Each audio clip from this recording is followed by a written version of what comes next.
तो मनुष्य का जीवन 9 ग्रहों के अधीन है और 9 ग्रह अधीन है मंत्रों के। तो इसलिए सभी को मैं पहले सबसे जो बेस्ट उपाय यही बताता हूँ कि जो किसी भी ग्रह का जो सबसे बेस्ट उपाय यही होता है कि उस ग्रह का मंत्र जाप करना।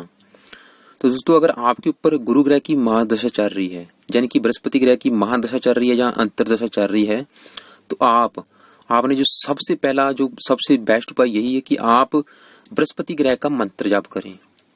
ये मंत्र इस प्रकार है, ओम ब्रह्म बृहस्पति नमः। इस मंत्र का जाप आपने सुबह के टाइम करना है।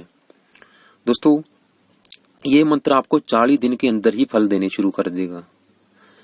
गुरु ग्रह कुंडली में जैसे मर्जी कंडीशन में बैठा है, चाहे नीच राशि में बैठा है चाहे उच्च राशि में बैठा है, कुंडली का मारक है या योग कारक है, ये मंत्र जाप हमेशा आपको पॉजिटिव ही फल देगा, कभी भी खराब फल नहीं देगा।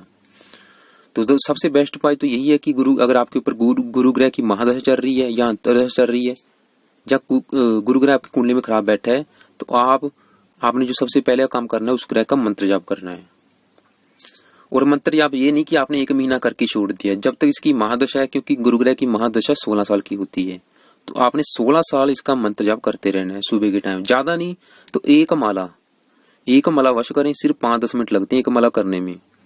दूसरा उपाय ये करना है, आपने गुरुवार का व्रत रखना है। ये भी दोस्तों बेस्ट उपाय है।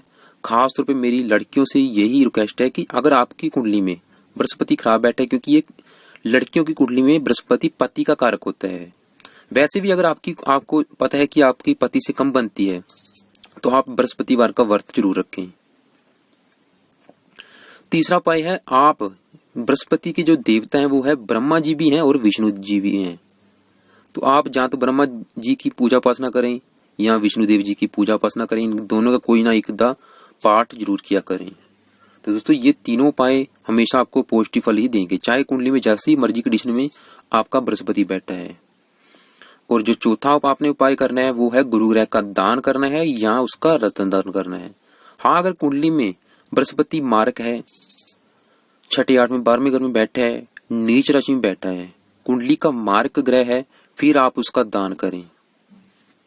अगर आपकी कुंडली में बृहस्पति योग कारक है, कुंडली का लग्नेश है, उच्च राशि में बैठा है, मित्र राशि में बैठा है, केंद्र त्रिकोण में बैठा है, अपनी ही राशि में बैठा है, फिर आपने उसका दान बिल्कुल नहीं करना। तो दोस्तों, आपको पता है कि दान करने से उस ग्रह की सिर्फ डिग्री कम हो जाती है।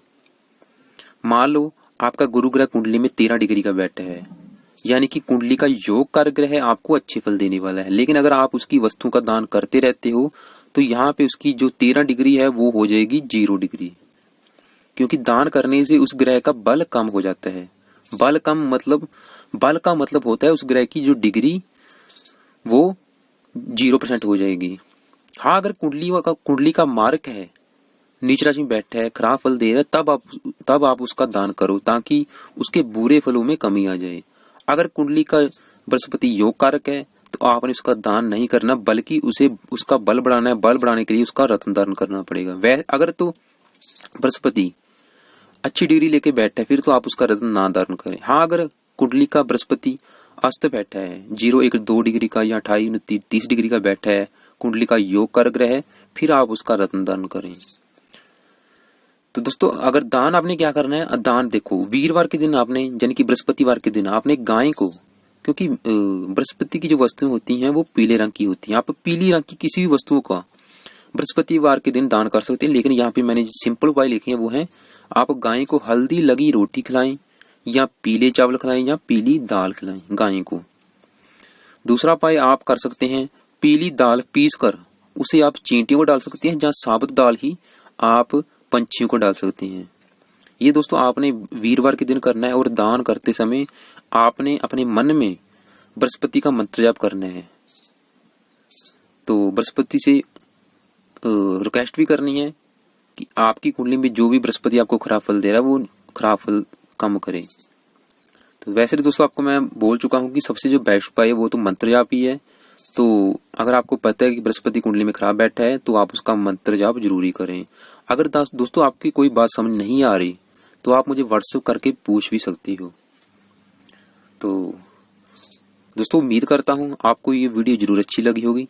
अगर वीडियो अच्छी लगी हो तो इस वीडियो को लाइक और ज़्यादा से ज़्यादा शेयर करें फेसबुक पे, व्हाट्सएप पे, और ज्योतिष सीखने के लिए मेरे चैनल को सब्सक्राइब कर लें।